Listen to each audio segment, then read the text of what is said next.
What's up, guys? Theo here, doing a quick prediction for Luis Rodriguez versus Denis Bondar. So right now, Luis Rodriguez is a minus 120 favorite. The comeback on Denis Bondar is plus 100 on DraftKings. Guys, keep it quick. I like Luis Rodriguez here, although I am surprised to see that Denis Bondar is the underdog, given that he actually has fights in the UFC and Luis Rodriguez does not. But even at dog odds plus 100, I'm really not very tempted to pick or bet on Denis Bondar here, based on the fact that I kind of like what I've seen from Luis Rodriguez. And when I was doing this tape, anticipating him to be a dog in this scenario, I was planning on picking him even as an underdog, just based on the fact that he seems really mean and he seems scrappy, and I like the wins that I've seen the guy get. And I am also, there is kind of this narrative that guys, somebody that I really am a big fan of is Clint McLean, Diehard MMA Podcast. I love that guy.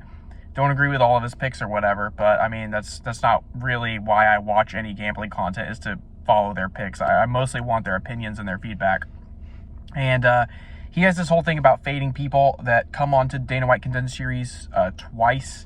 So like if you came on to Dana White Contender Series and you failed and you go on Contender Series again, or you go to the UFC, he kind of thinks like, oh, I should fade that guy because he's kind of proving he's not worthy.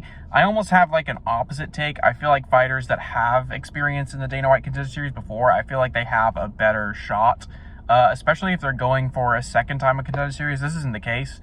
He's doing Contender Series 2 UFC. Contender Series lost to UFC. So they're giving him a shot even though he lost on Contender Series. I kind of like a fighter that knows he fucked up the first time and has a chance to do it again. And I like the way that Rodriguez fights, man. He went into Contender Series against Jerome Rivera. He got the loss because Jerome Rivera was a bit bigger, longer than him, and managed to kind of neutralize what he was doing. But I don't think he actually lost that fight. I think Rodriguez won that fight. I don't think Jerome Rivera, I think they robbed the dude. And since then, he's got 5 straight finishes, like on the regional scene. And I mean, it's not the best level of competition, but you see the way he's beating these guys. One of them beat the absolute shit out of him for like 2 rounds, and then he comes back in the 3rd round and gets a submission.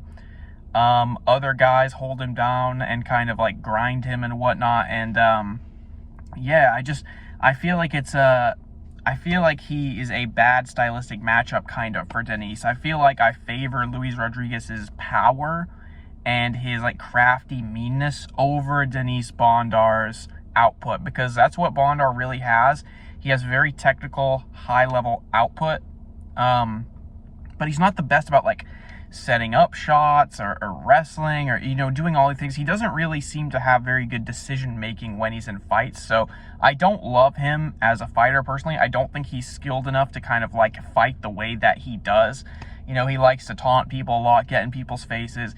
The guy has this attitude, and the way he fights is like the ego and the swag of Conor McGregor, but he doesn't really have good finishing ability. And he's very, very beatable. He's lost twice in the UFC already to low-level competition. So give me Luis Rodriguez here. I think the hometown advantage and just kind of him being more of a dog is going to service him here. I think the line is wrong.